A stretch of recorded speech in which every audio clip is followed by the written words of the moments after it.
Welcome, everyone. Peace and love from the Atlantean stream, and may the gods keep your sword arms strong. This is Guildmaster Dr. Thor Templar, and I want to cover a very important area that, amazingly so, seems to be a problem with most people, and that is the magical name. And there's a very important reason to have a magical name. And people seem to miss this, and they seem to have a problem with the fact that of somehow creating something that they don't feel is themselves. And, that's an interesting occult problem in itself. As the fact is that you're so keyed into your regular life that you can't break away from that, and you feel that having a magical name is kind of odd, maybe silly, kind of childish. A lot of people look at it as I had for years of, you wear robes and other things. I always find that a little bit silly. I mean, we don't live in a society of robes, and ancient practitioners, if they wore robes, were mostly because they were monks that was what they wore for daily wear. So, but I am a believer in having clothes you wear for rituals that you keep for that, and that can just be a t-shirt with a nice symbol on it that you prefer, or just a t-shirt of a color and some comfortable pants, etc., that you use only for that, and that sets you up. I mean, everyone does this. If you're a priest in a tradition, you're going to do something important and sacred, you don't go out there with your bicycle shorts on and sweaty t-shirts and let's do mass now or hold in. So it's you put on vestments. It gets the mind and consciousness going into the direction you want to do. It's very hard to go from goofy world and snap, you're now your sorcerer self. And part of doing that is having a magical name. So having an outfit is very important as well, and you keep that just for this. I mean, the guild is going to have its own t-shirts and other things, and which we'll be offering, and these are excellent for that, which has the guild rune on it, which will empower you. So these will be available in the future as time goes on, with so many other things that we're having from these are all excellent power tools that get you going, right down to cups and other things, the typical cafe press stuff, but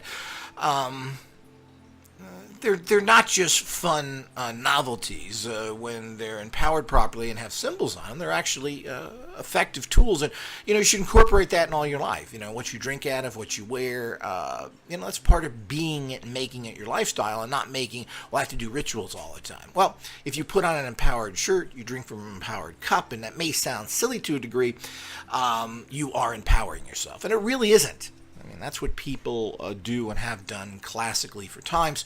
We're hoping to have necklaces and rings and everything else. It's a way of connecting you to the power again, and these little things are very important because it's very difficult to live in this magical life reality while the rest of the world is banging at your door.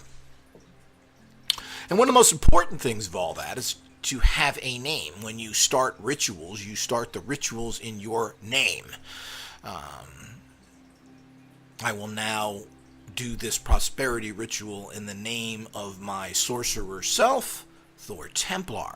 So the whole idea is that, and people that come to the guild, since you're not really in a tradition, and because of the eclectic nature of the occult sciences, people are not that easy, I guess, to find names. I've had amusing things happen with people picking their magic names throughout the years because they seem to be so befuddled by it, and I'm befuddled by their befuddlement. So I've had people who pick names that apparently I'm not sure if it means much to them. I had one guy who picked the name of a product that we were offering, who had kind of an odd name, and he was using that energy tool and decided to name himself after that energy tool. But it tells me with a lot of people of how kind of uncentered they are, and the fact is they don't quite understand their path or relate to things. So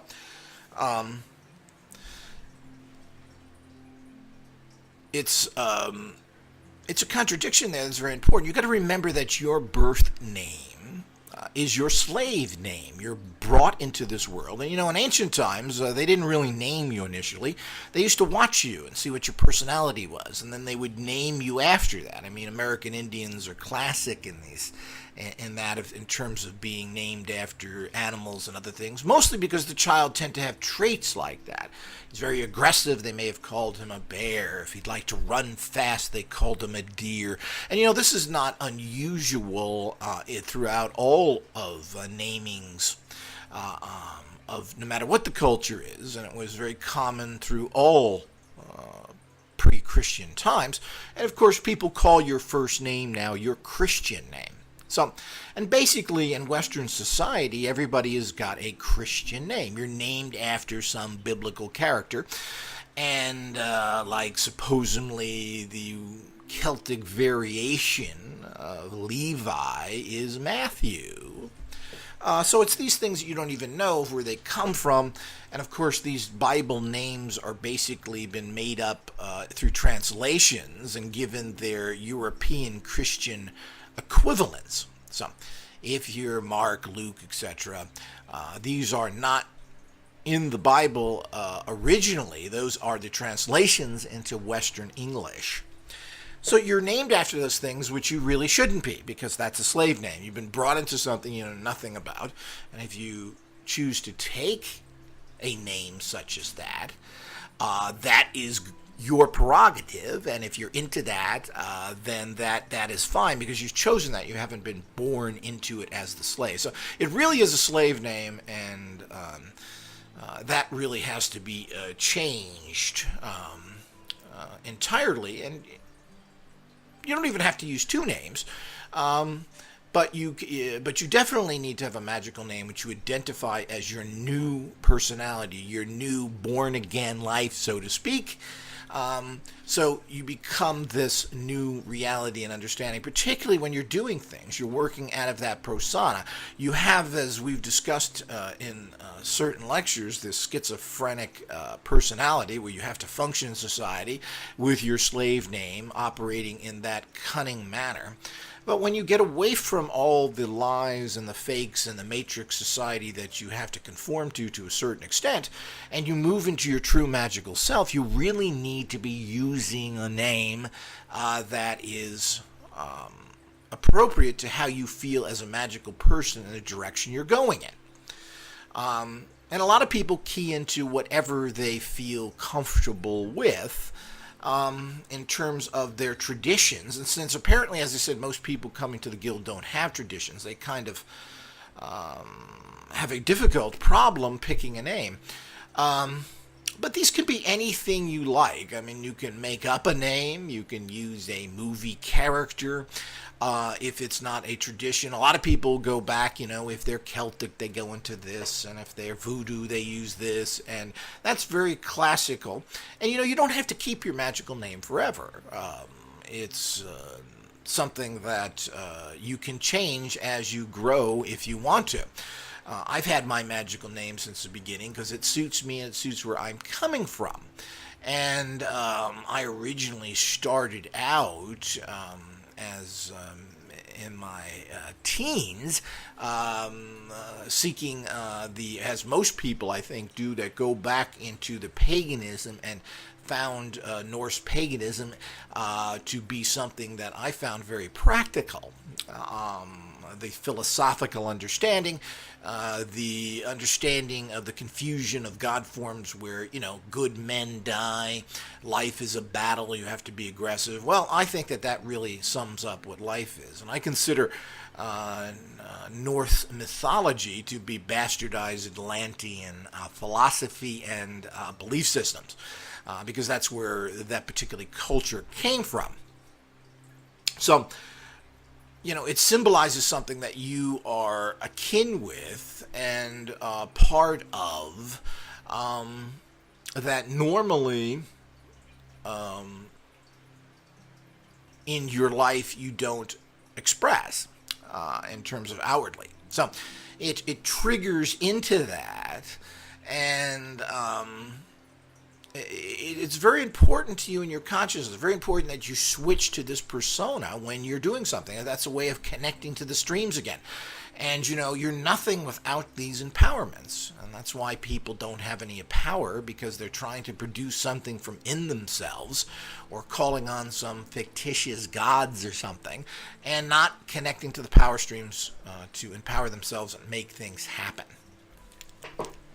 So, that's very important to understand. And it's a very critical area of starting. And, there's always this problem with people. And, I always look at somebody's magical name and I don't inquire about it because I don't know if I really want to know. But I don't want to know that person is that stumbly. It's your business. And if it comes up sometime, I may inquire about those things. But, is that really what you meant by that? I mean, people who name themselves after products or maybe an author or some other things. Well, if that's somebody you really value, but I have to wonder, there's kind of a disconnect there, and that concerns me with people.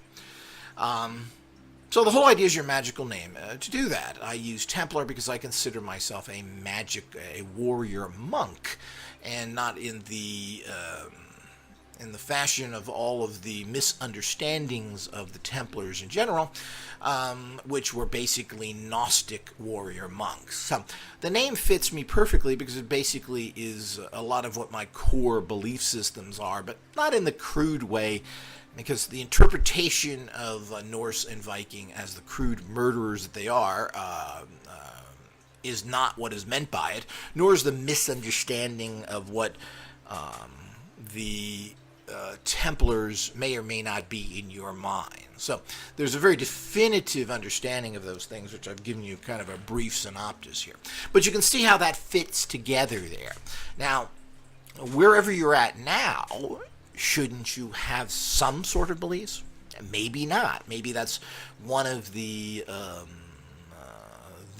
good things about the guild, is that we don't have this tradition where everybody is named something. But, it should be something you look up to. If you found Aristotle to be a particular philosopher that you like, you could call yourself that. And you can blend that with other mystery organizations, even fantasy and mystical. People who name themselves after characters in the Matrix and other things. So there's nothing wrong with any of that stuff, because these are ideals and that are something that you believe in and interesting. And wouldn't that be nice to have those characteristics of some of these characters, which certainly are very strong and interesting in general. So that can reflect your personality and where you're coming from. And, there are, many, and you can go through different angel names. There's a whole book of angels names. I think it's by Gustav, and this can be found on, I think it's called the Dictionary of Angels, found on Scribe. And there were thousands of names, and maybe not thousands, maybe several hundred names in there described of what they do, what their uses are. But, there are other particular god forms that you may feel close to. I mean, if you feel that you are very close to a saint or an apostle, you certainly could call yourself that. There's nothing wrong with calling yourself Apostle John if you want to. I mean, you're not obviously buying into the traditional church nonsense, but you're looking at the higher aspects of that, which most occultists do. They look at religion, particularly Christianity, which we all grow up with, in its higher aspects, in the aspects of its actual deeper meanings, instead of the crude churchianity that it really is in modern society. But people try and transcend that. So, whatever you're into and whatever you are for this period of time, and that can transcend. If you find something that you've moved past that, then you can do that. And what's interesting is an Outer Order member has supplied us with several links to assist you in picking a magical name. And these will be listed on the audio page at the bottom, or somewhere on the page you're listening to this where you can actually go to these links. And this should give you a really great start and help and give you some ideas of how to do this. So this is a fantastic resource that now nobody really should be confused, because these guides, these links, really direct you to how to pick a name and so forth. But it is important because you have to start building a personality that is a sorcerer, a magical being, and shed that slave that you are now, that matrix controlled, basically loser, and need to put it strongly, and need to form this persona of this winner, this person who is on a very particular empowerment path. And you don't do that as your birth name. John Smith is not an empowered person. John Smith is a slave. So you're now a freed person. You are now, to use the vernacular of common religion, you are now a born-again occultist into a whole new life of what you're going on. And to start a whole new life, having a name is very important, because when you're named as a slave, that name resonates with you. And as such, it enslaves you in that energy field unto itself, particularly your first name or your, quote, Christian name. And that is very bad. Now, if you like your family name and you get along with your family and you consider your family name to be of value to you, because you're really not your ancestors. It's another thing we'll talk about in the future, but that is perfectly fine. But you can also change that as well. And so all of those is something that's very important, and something that you really need to think about a little bit. But you've got to understand what it means. This is not just some funny Dungeon and Dragon things where you're calling yourself Conan or playing Dungeons and Dragons Marvels and you're playing Captain America or the Hulk. You know, it's quite a bit different than this role-playing game. There's a very serious meaning here. In a lot of traditions, particularly the Catholic tradition, I'm assuming in others it's the same, is when you become an adult, you get confirmed. This is where they slap you in the face a little bit, and you pick a name. Most Catholics have 4 names, Christian, middle name, family name, but there's your confirmation name. So you have 4 names, and you're supposed to pick a name there that has a meaning to you. So this means you're going into adulthood and you're taking on a new persona, which is connecting, an important thing that's connecting with you. And these are very important issues. And when you're becoming a magical person, this is even more important, because you've already chosen to be this social deviant. And I use that term, which is kind of cringeworthy, because it's a good term. I mean, you are a deviant to society. So the whole idea is that they see you as scum, and you've got to understand that you are now alienated from them, and you shouldn't be part of them except in your schizophrenic lifestyle.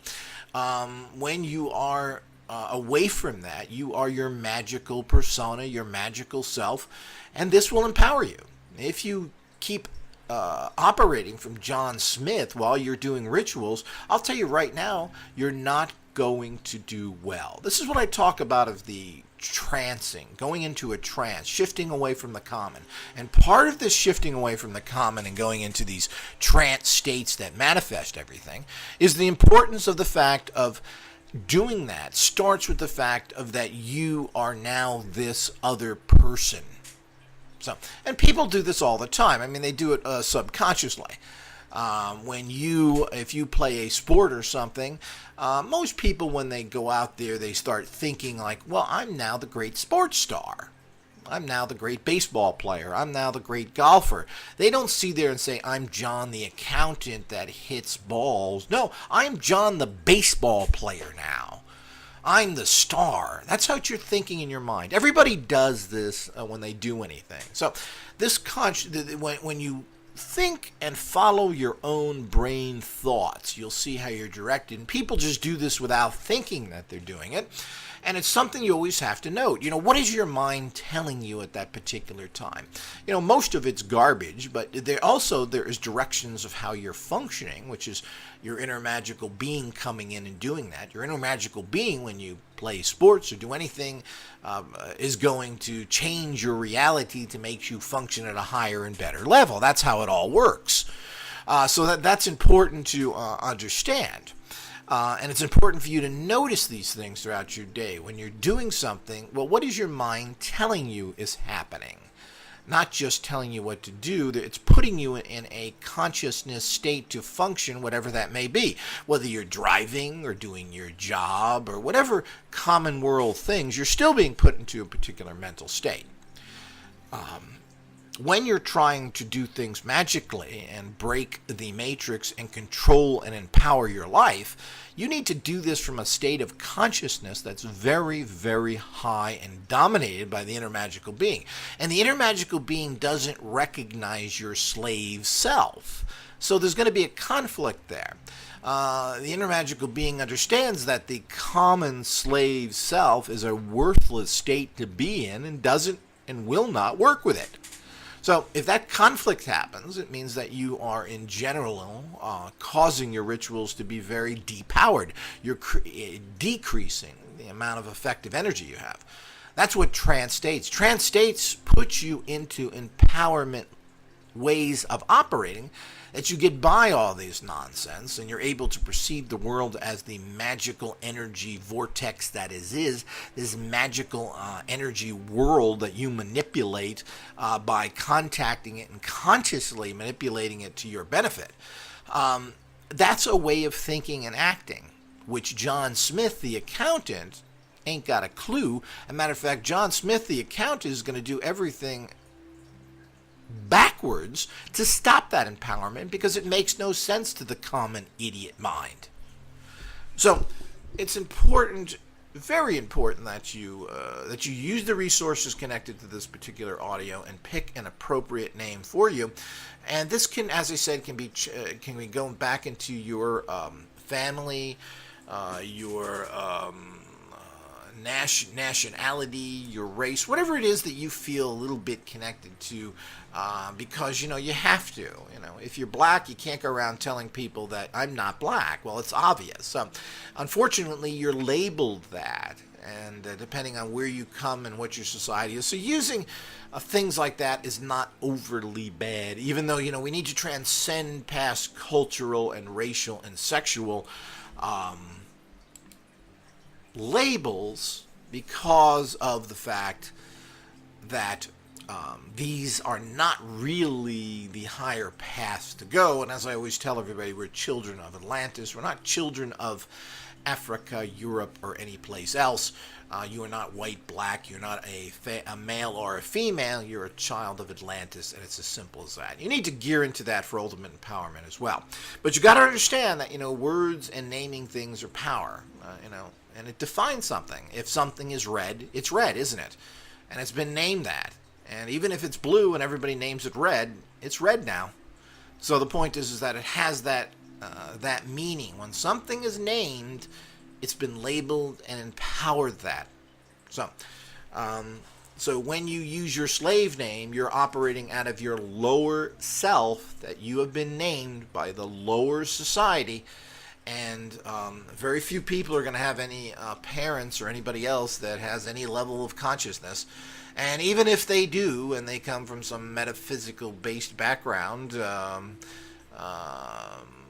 maybe you're a child of the 60s and got your name as Moon Blessing or Rainbow Deer and whatever. There isn't too many I run into like that, but that's probably not appropriate for you at this particular time in your life anyway, because they labeled you with their quote 60s or hippie type attitude, and there's absolutely nothing wrong with those realities. And if you feel comfortable with it, you can certainly stay with it. Or maybe you're a celebrity and you're named after a piece of fruit like apple. Amazing what the rich can get away with. So the idea is that whatever you feel comfortable with, but that comfortness must not be a common society comfort. It must be that when you say your name, you see yourself as this empowered, magical being. And why? Because there is no reality until the occult scientist creates it. Question everything. Believe nothing. Question all authority. Learn it, be it, do it. And let the guild be your guide.